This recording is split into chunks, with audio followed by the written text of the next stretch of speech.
everybody, let's stitch up this cutest little motif on this quilt. This is the Strawberry Swirl table runner from Open Gate Quilts. This was in the subscription box. And today I'm going to show you how I got this all quilted up. So we have these little tiny red pinwheels, and I didn't want to put any stitching directly on them. I wanted to create this secondary pattern that really emphasizes their shape. So let's go ahead and dive in. Today I'm using the Handi Quilter Capri. It's an 18-inch throat machine. And I'm just doing these square outlines. I'm going from corner to corner. And I really like the Handi Quilter Versa quilting ruler for this. It has a 1/2 inch stopper and it has lines at the 1/4 inch. That way I'm able to see where I'm going, and it's a good size. It fits in my hand. Just really adore this little ruler. I'm using Aurifil 43 thread for this. It's a little bit thicker so I can see it a little bit better. We have these busier prints in the mix and it makes it hard to see your quilting. So if you have busy prints and you use a thin thread, it's really going to disappear, and all that hard work might not be able to be showcased unless you're like in just the perfect angle of sunshine and casting shadow.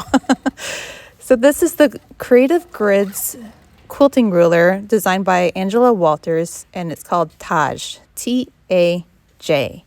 And usually I use the outside for border work, but today I'm going to use the inside to get this little petal shape and make a tiny little floral motif. It's just the cutest thing ever. So I'm going around and I'm going to use the intersection as my grid, and then I'm eyeballing the corner petals a little bit.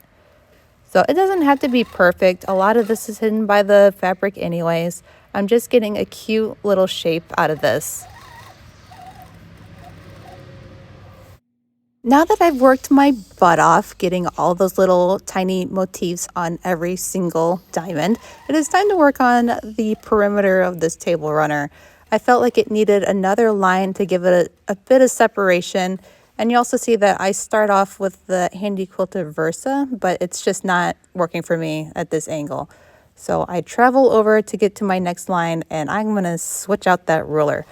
I'm using Slim. This is also a Creative Grids ruler from Angela Walters, and it works a lot better to use the 1/2 inch stitching line as a guide against the existing line.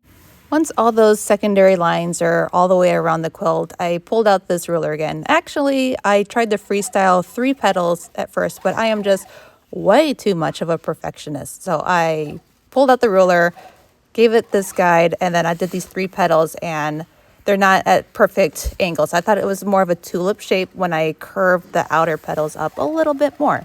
And it doesn't matter because this doesn't show up remotely in the quilt. It was just so much extra.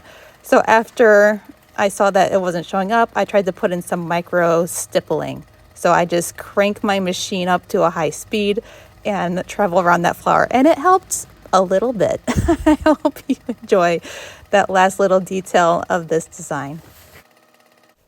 Here's one more look at that table runner. This is more an appreciation for this fabric from Moda Fabrics and the design that Monique put together. The quilting's not really going to show. So, I mean, this is just to give you that perspective that if you have a new ruler, this is the opportunity to grab it and see how it works, see where you have challenges, just get some good practice in.